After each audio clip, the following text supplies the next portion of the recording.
This is Dr. Sargisian, and in this lecture, we will talk about genetic testing, and we will have brief genetic testing overview.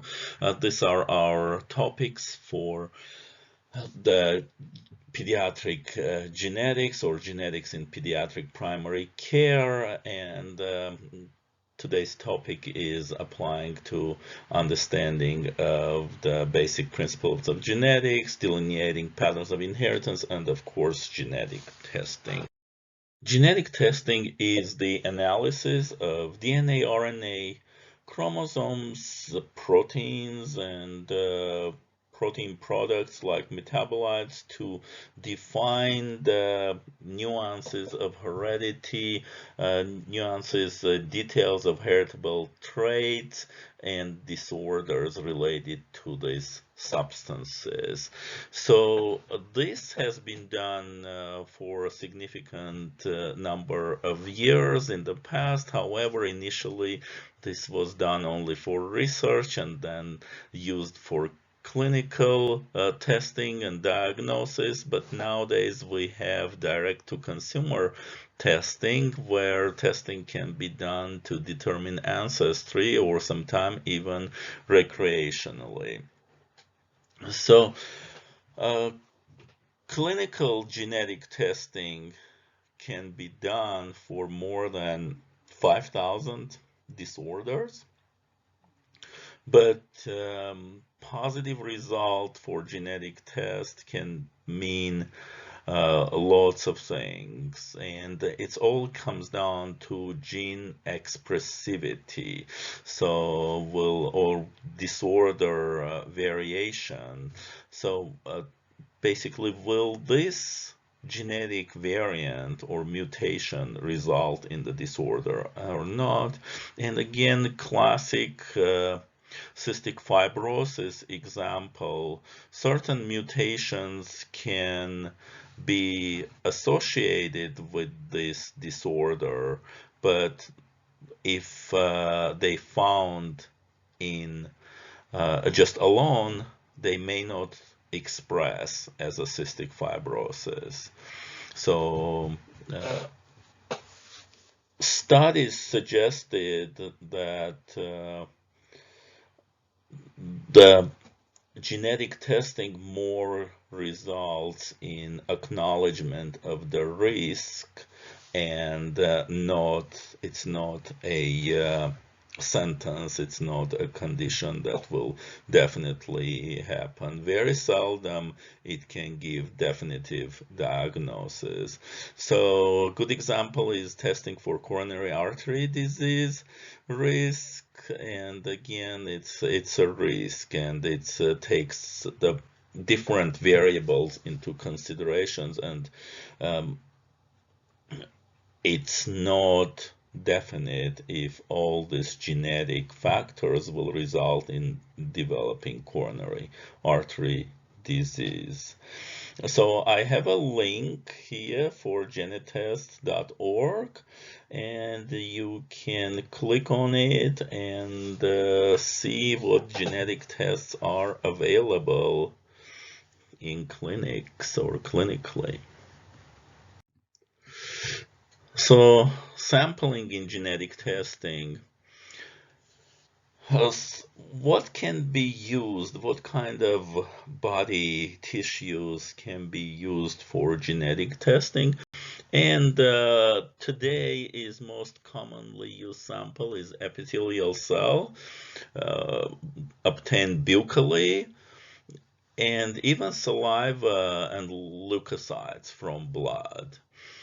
So there is a whole industry devoted to collection. I would call them Tupperware for maintaining these samples, and so these tubes, specific tubes, will be used only for collecting these samples, and also they used for research samples collector.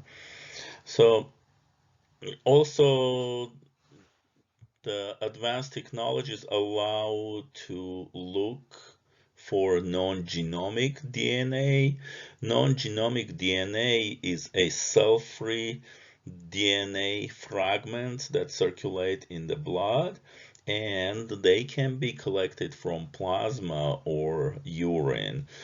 To obtain this cell-free DNA, the again blood will be drawn, and plasma will be separated, and then in this situation the cell-free DNA will be taken. So also cell-free DNA can be taken from placenta after birth, or even from tumors in cancer patients, to determine what type of malignancy these patients have. So it's all rapidly evolving.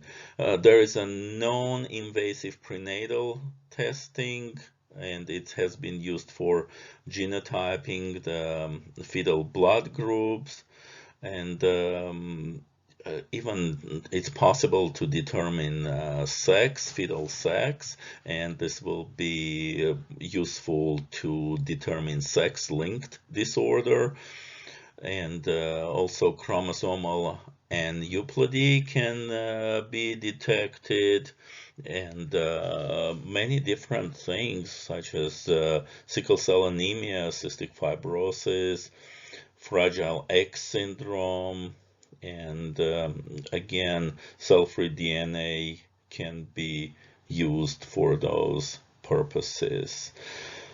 The cost of the genetic testing and obtaining the samples and processing the samples, it continues to decrease, and the new technologies may offer eventually real-time genetic monitoring, and especially will be interesting to do this for malignant tumor monitoring and see the changes in real time. This can directly affect the management for patients with cancers. So this also goes with precision medicine and personalized treatment in general, and in this example specifically in oncology. So types of testing, there are many types of testing one can conduct genetically.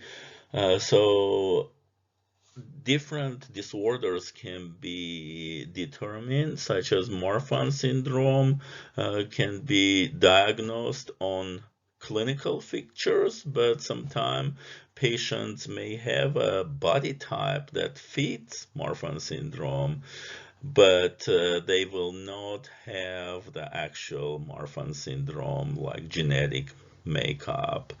So genetic testing for gene variants that cause Marfan syndrome can definitely make the diagnosis clear. For some diseases, the regular laboratory testing may be better choice than genetic testing, or laboratory or even imaging testing. And just again, for cystic fibrosis, sweat chloride test is very, very affordable and still the best way to provide accurate, at least initial diagnosis. Although we all know at this point that it's a genetic disorder that causes or cystic fibrosis. So patients or not only the patients and providers sometimes want to know the risk for developing a certain disorder, certain genetic disorder in the future. And this can be beneficial, but also can have some perils. For instance, a patient may have positive pre-symptomatic test. What that means? That means that the person has the probability to develop the disease, and at some point in the future there is certainty that they will develop the disease. However, there is a chance that it will be so far in the future that the person may die from something else. A good example is Huntington disease testing. And it is really a pre-symptomatic test. It's a well-developed test. You can test the person and see that patient or person has the disease-causing number of triplet repeats of Huntington gene, and they will develop Huntington disease. But there is one stipulation: if they live long enough. So as we know, Huntington disease is age-related penetrance, and it really correlates with age. In some patients, the symptoms of Huntington disease will appear after age 35, and 35 to 55, it's that interval when people may develop Huntington disease. But the older person gets, if they have this positive number of triplet repeats of Huntington gene, then they will develop the disease. So there is a certainty with age they will develop the disease. So penetrance increases virtually to 100% by age 80 plus.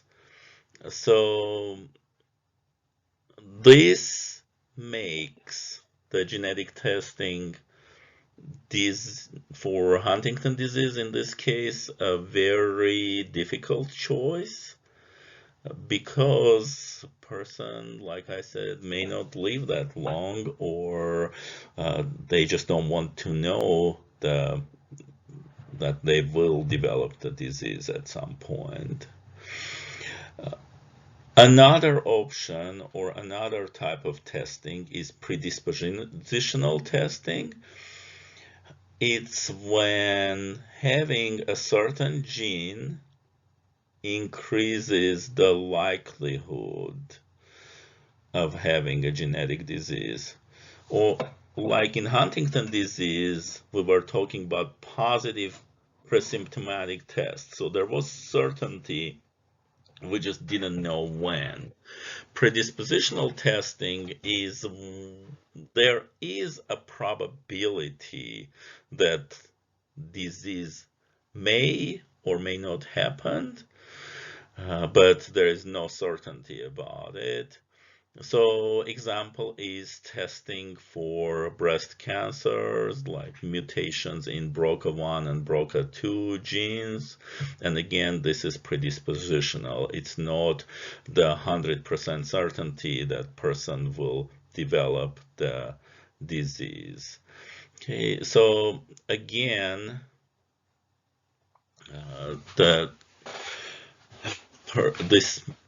this testing has the risks, and they may be anxiety inducing, because what if someone tests positive but in reality they will never develop the disease. Some people may elect to not to have the testing, while others will welcome testing and even proceed with prophylactic treatments, like surgical treatments, when they have these genes, these mutations in these genes positive.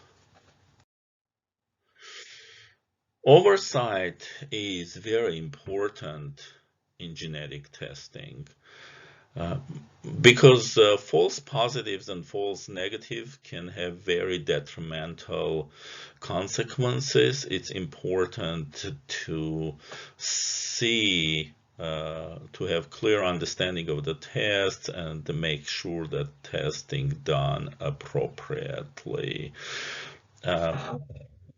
So the example is a prenatal testing.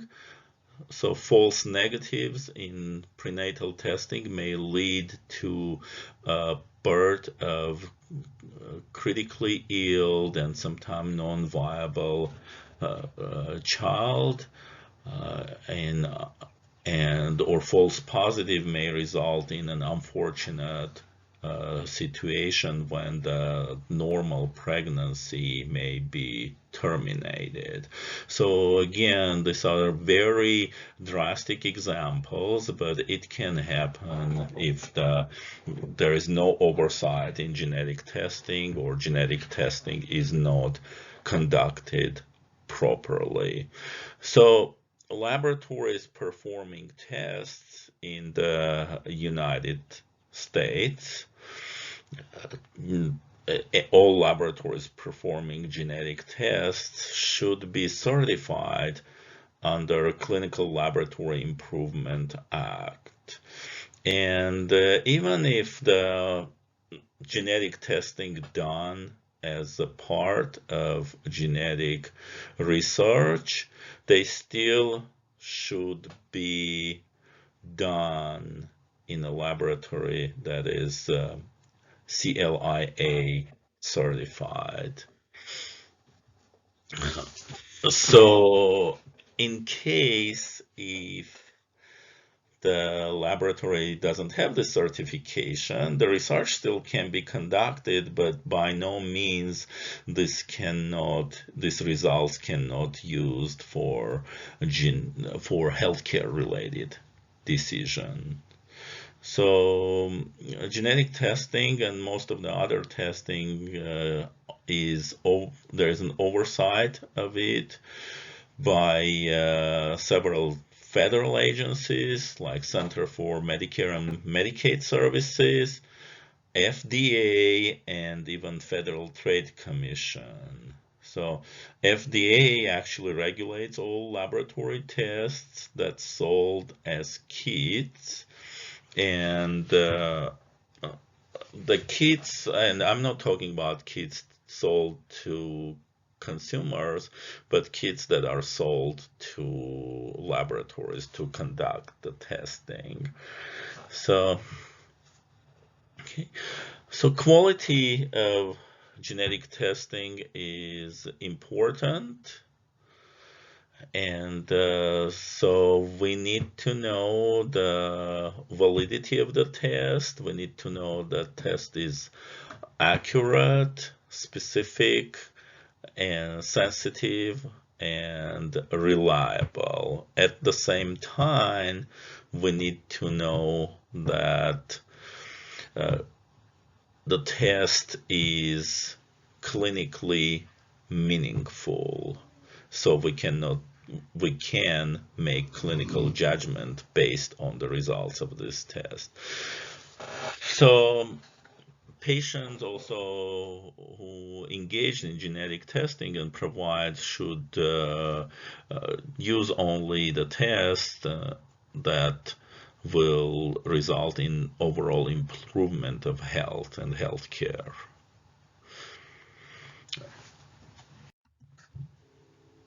Direct-to-consumer testing received wide recognition lately. You can buy several DTS or DTC testing, and you can buy them online, or you can buy them in a pharmacy.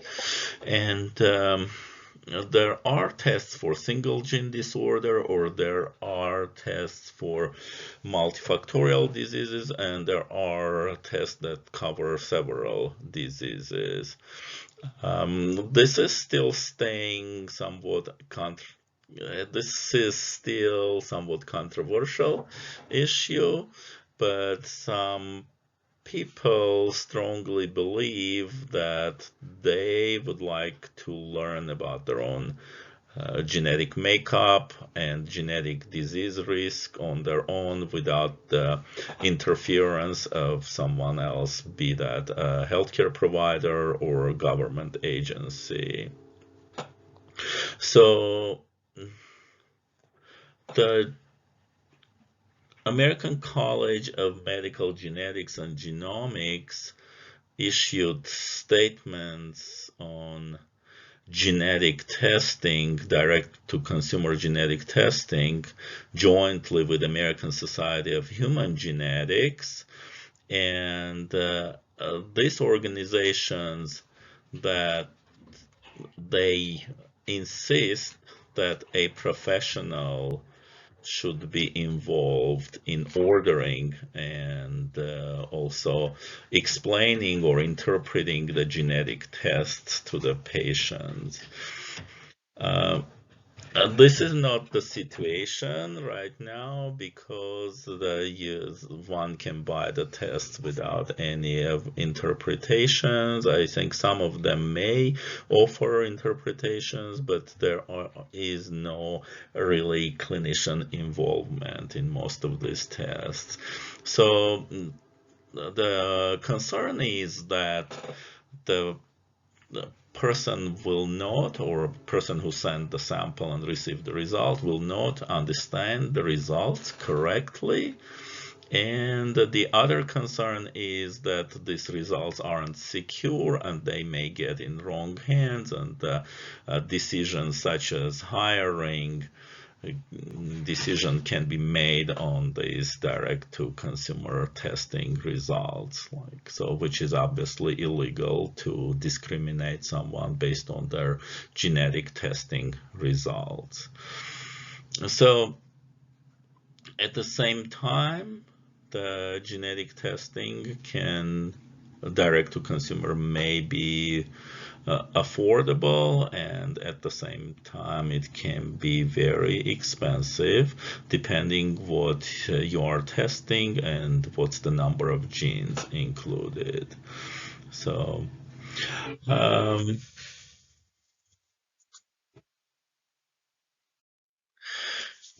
it's important as healthcare providers to counsel your patient about the direct-to-consumer testing if they consider this type of testing, because ideally it will be great if the person will be tested by a clinician and the results are interpreted appropriately. However, if patient still decides to use direct-to-consumer testing, you may discuss with patient to look for tests that are reliable and accurate, and that the results from this test will bring in some meaningful information. So it's important that the testing is done. It's not increasing some anxiety and fear of disease, that probability of which of very low, but have meaningful information, and it will lead to improvement of health status of this person. So again, to summarize, let's talk about risks and benefits of genetic testing. It has lots of benefits and also lots of risks. So, the benefit is certainty.